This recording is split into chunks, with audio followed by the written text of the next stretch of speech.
हाँ तो बच्चों, अब आपको गृह विज्ञान पढ़ाने जा रहे हैं। पहला लेसन समाप्त हो गया। अब आपका दूसरा लेसन है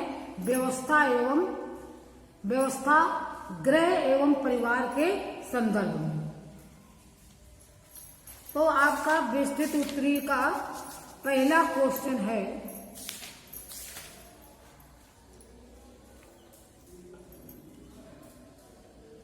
गृह व्यवस्था से आप क्या समझते हैं? गृह व्यवस्था का अर्थ एवं परिभाषा स्पष्ट कीजिए। तो आपको बताए जा रहे हैं गृह व्यवस्था से आप क्या समझते हैं। समझ में आया? तो देखो, गृह व्यवस्था एक योजना है। गृह व्यवस्था एक योजना है जो घर के उद्देश्यों की पूर्ति में सहायक सीमित साधनों के विषय में उचित निर्णय लेने की प्रक्रिया है। समझ में आया? गृह व्यवस्था एक योजना है जो घर के उद्देश्यों की पूर्ति में सहायक सीमित साधनों के विषय में उचित निर्णय लेने की प्रक्रिया है। व्यवस्था का प्रबंध एक मानसिक प्रक्रिया है जो योजना के रूप में प्रकट होती है तथा योजना के अनुरूप ही संपादित एवं नियंत्रित होती है।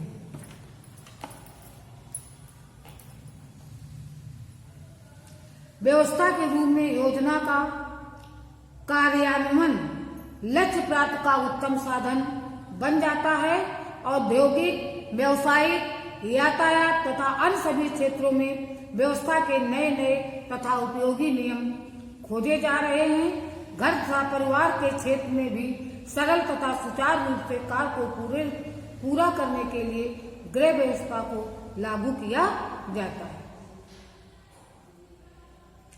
अब है गृह व्यवस्था का अर्थ। गृह व्यवस्था के शाब्दिक अर्थ का विश्लेषण है घर की व्यवस्था या घर का प्रबंध। घर परिवार के संबंध में जो व्यवस्था की जाती है वह गृह व्यवस्था या गृह प्रबंध के नाम से जानी जाती है।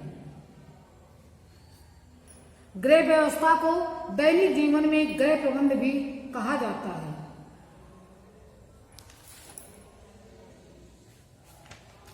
परिवार में व्यवस्था या प्रबंध का महत्व परिवार के सदस्यों के विकास एवं संतुष्ट से आंका जाता है। व्यवस्था शब्द से तात्पर्य किसी कार्य को योजनाबद्ध विधि से करना है। प्रत्येक परिवार अपने कुछ जीवन लक्ष्य होते हैं। प्रत्येक परिवार के अपने कुछ जीवन लक्ष्य होते हैं जिनको हल करना परिवार के सदस्यों पर निर्भर करता है।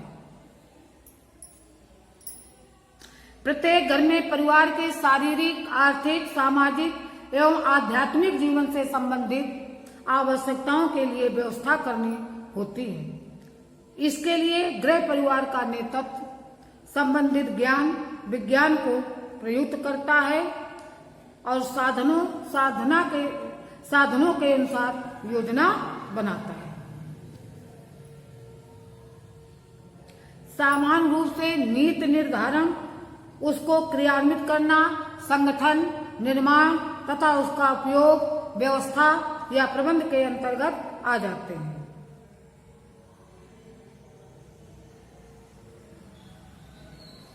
अब है गृह व्यवस्था की परिभाषाएं।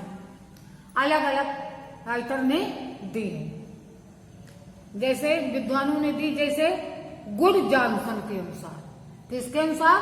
गुड जॉनसन के अनुसार गृह व्यवस्था सभी देशों में अधिक सामान्य व्यवस्था है जिसमें अधिकांश व्यक्ति कार्यरत होते हैं।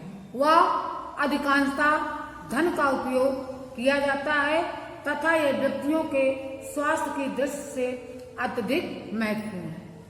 ये किसकी थी? गुड जॉनसन की। अब इसके बाद में है ग्रास तथा क्रेंडल के अनुसार गृह व्यवस्था निर्णयों की एक श्रृंखला है जिसमें पारिवारिक साधनों के अनुसार पारिवारिक लक्ष्यों को प्राप्त करने के प्रयास करने का प्रयास किया जाता है। इस प्रयास में नियोजन, नियंत्रण तथा मूल्यांकन 3 पदों को अपनाया जाता है। तीसरा है निखिल तथा डार्सा के अनुसार। गृह व्यवस्था के अंतर्गत परिवार के साधनों का नियोजन, नियंत्रण तथा मूल्यांकन आता है, जिनके द्वारा पारिवारिक उद्देश्यों की प्राप्ति की जाती है। अब देखो, जैसा कि उपयुक्त परिभाषाओं द्वारा स्पष्ट होता है कि गृह व्यवस्था केवल कार्य की समाप्त तथा लक्ष्य प्राप्त ही नहीं है, अपितु यह संपूर्ण प्रक्रिया व्यवस्थित होनी चाहिए। इसका आयोजन कुशलतापूर्वक बनाई गई योजना के अंतर्गत होना चाहिए तथा इसका क्रियान्वयन परिवार के सभी साधनों के समुचित एवं समन्वित प्रयोग पर आधारित होना चाहिए।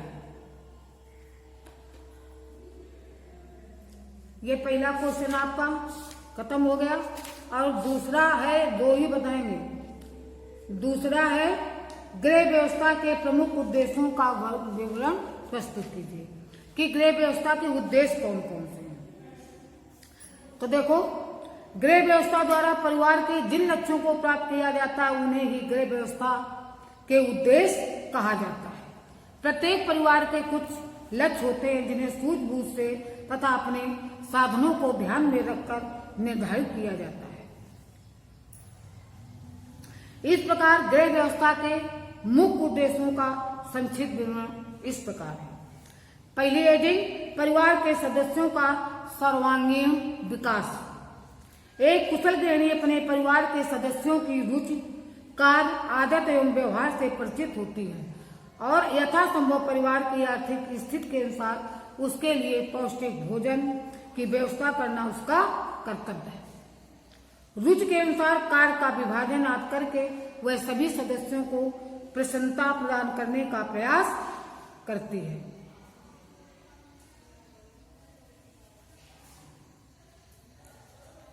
जो सर्वांगीण विकास में सहायक है। दूसरा है पारिवारिक सदस्यों की आवश्यकताओं की पूर्ति। ये हेडिंग है दूसरी। आवश्यकताएं अनंत होती हैं तथा प्रत्येक परिवार के सदस्य की विभिन्न आवश्यकताएं निरंतर बनी रहती हैं। परिवार के सदस्यों की कुछ आवश्यकताएं तो सामान्य होती हैं तथा कुछ विशिष्ट होती हैं। उदाहरण के लिए रोटी, कपड़ा तथा मकान की आवश्यकता प्रत्येक परिवार के लिए सामान्य आवश्यकताएं हैं। इसके अतिरिक्त व्यक्ति की कुछ आवश्यकताएं जैसे शिक्षा, चिकित्सा तथा विशेष प्रकार का आहार आदि। फिर तीसरी हेडिंग है परिवार की आय व्यय में संतुलन। सफल गृह व्यवस्था के लिए आवश्यक हो जाता है कि गृहिणी अपने परिवार की आय तथा व्यय को अनुकूल रखे। परिवार के सदस्यों की आवश्यकताओं की पूर्ति के लिए धन का होना आवश्यक होता है। प्रत्येक परिवार की आय सीमित होती है। धन की प्राप्ति पारिवारिक आय के रूप में होती है। पारिवारिक आवश्यकताएं असीमित हो सकती हैं।